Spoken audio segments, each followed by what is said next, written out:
I prefer not to crash into anything today, so that's why we just ask you make sure you stay sat down for us.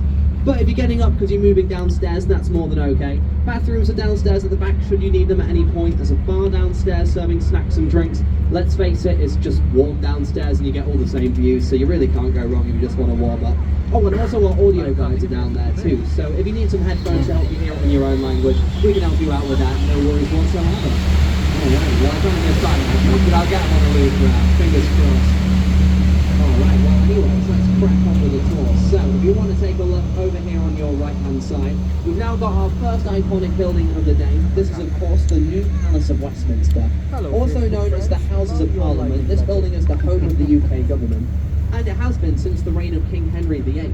Up until that point, this is actually where all the kings and queens used to live. But you see, Henry really didn't like the building, so he just decided he was going to move out to Whitehall during his reign. And when he moved out, that's when the very first medieval government was established on these grounds.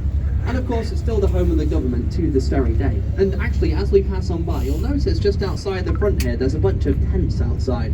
You've got some green tents and some red tents as well. Now, those are actually the canteens for all the politicians that work in that building right there. And luckily for us, I can actually see there's a bunch of politicians out there having a post-work drink now. So as we pass on by, obviously feel free to give all those politicians a nice friendly wave. Or any other hand gesture you might deem appropriate. I will judge. Do make the most of the opportunity, you might as well. Hello. Well, you can't get them. These are all members of the House of Lords, by the way, so these are the top dogs. Hey, look at that, nice. You got away from the actual House of Lords. Congratulations, guys. Nicely done. Well done, guys. That's an impressive start to the tour right there. Well, now, as we move past all those politicians over there, I was going to say lovely politicians, but I'll let you make your own mind up on that one. But now, as we make our way to the back, you'll see there's this tiny little stone room just behind the building with some steps going down into the water. Now, that tiny little stone room, at one point in its history, actually used to be the home of the smallest prison in all of the UK.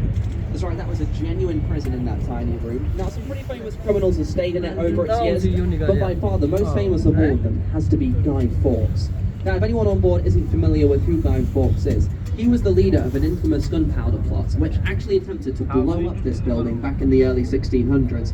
In fact, it was a part of an assassination attempt to try and blow up King James I, who was in charge at the time. But you see, he was unsuccessful in this attempt, and after they captured him, he was then sentenced into that tiny stone room right there at the back of Parliament. But what they would then do is they'd send a boat down early in the morning to collect you from the steps. They'd then ship you down the Thames to the Tower of London, never to be seen again. And this is where I would just like to remind you all, that's the exact same journey you're about to partake in today. So get ready, lots of torturing and execution to come.